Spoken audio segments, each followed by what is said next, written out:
Question number 21 और 22 दोनों के लिए कुछ डाटा दिया गया है कि ABCD एक समलंब चतुर्भुज है, मतलब ट्रेपेजियम है, और ABCD के पैरेलल है और BC दोनों पर लंब है, मतलब ABCD ये ऐसा हम लोग ट्रेपेजियम बनाएंगे, दोनों परपेंडिकुलर है।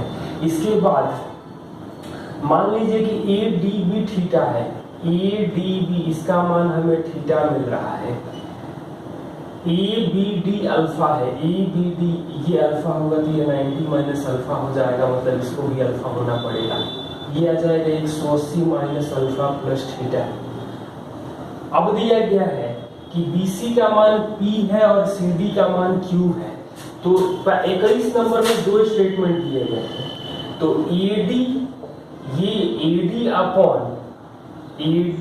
अपॉन साइन अल्फा हम लोग कर लें और AB अपॉन साइन थीटा कर लें, A upon sine A, B upon sine, इस फॉर्मूले से यहाँ से ये मिलेगा AD साइन थीटा बराबर AB साइन अल्फा।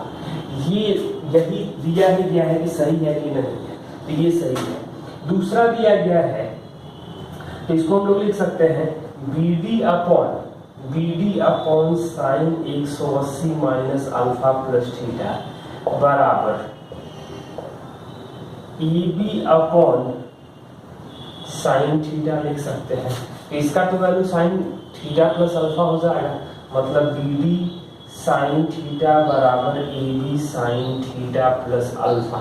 यानी कि पहला स्टेटमेंट भी सही था, दूसरा स्टेटमेंट भी सही है। क्वेश्चन नंबर 22 इसी में दिया गया है कि AB किसके बराबर है। AB किसके बराबर है, तो ये तो आ जाएगा √P² plus Q²।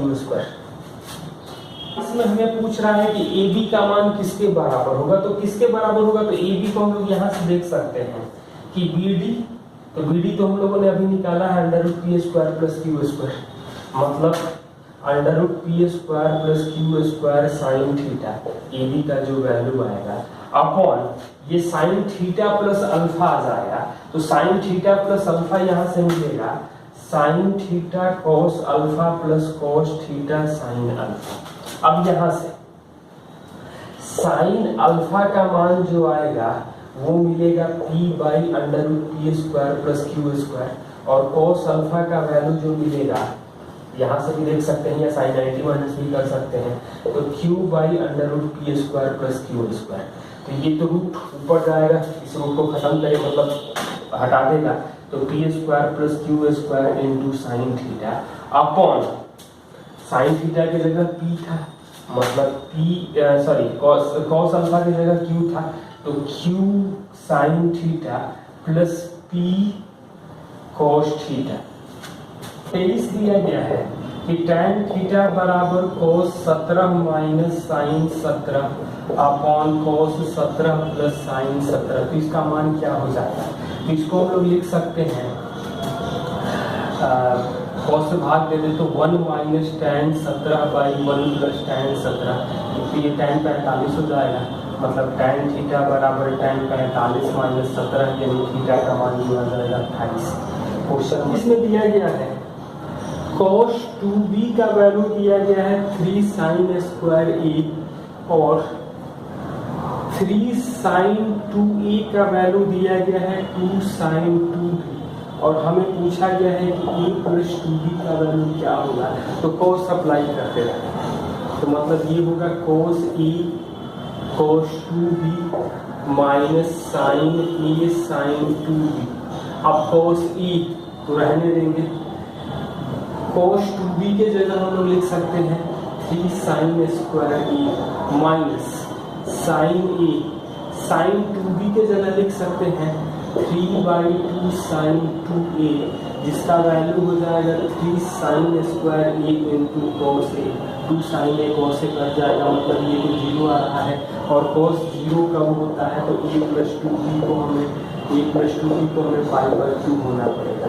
Question number 25 sine 3x plus cos 3x plus 4 sin cube x minus 3 sin x plus 3 cos x minus 4 cos cube x, इसका मान क्या होगा। और ऑप्शन भी देख सकते हैं।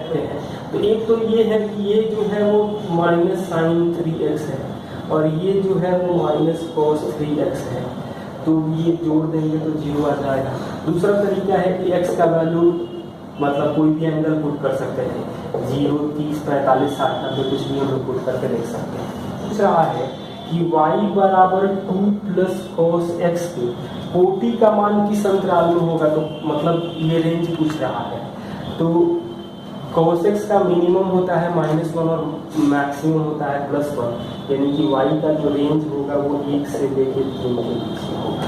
दिया गया है 8 cos 10 cos 20 cos 40, इसका मान किसके बराबर है। तो हम लोग यहाँ पर साइन 10 से गुणा कर दें और साइन 10 से भाग दें, मतलब 2 साइन, तो ये आ जाएगा, साइन 20 आ जाएगा, फिर साइन 40 आ जाएगा, साइन 80 आ जाएगा, मतलब साइन 80 बटा में साइन 10 हो जाएगा, 2 खत्म होता जाएगा। तो इसको तो हम लोग cos 10 लिख सकते हैं, मतलब cos 10 अपॉन साइन 10 करेंगे तो ये cos 10 आता है। Question number 28, cos 48 minus cos 12 का मान क्या होगा। और ऑप्शन थोड़ा सा ध्यान से लिखेंगे तो cos घटता है 0 से 90 डिग्री के बीच में, तो ये वैल्यू निगेटिव आना चाहिए। या हम लोग ऐसे भी देख सकते हैं 2 साइन 60 बट मतलब 30 इंटू साइन -18 आ जाएगा, मतलब कि -2 गुणे 1/2, साइन 18 का वैल्यू √5 -1/4 होता है, यानी कि 1 -√5/4 आ जाएगा।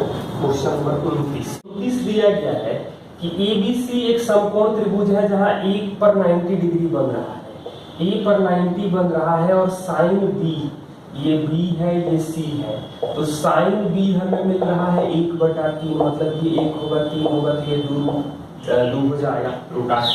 तो cosec C दिया गया है, cosec C का वैल्यू जो होगा वो 3 होगा।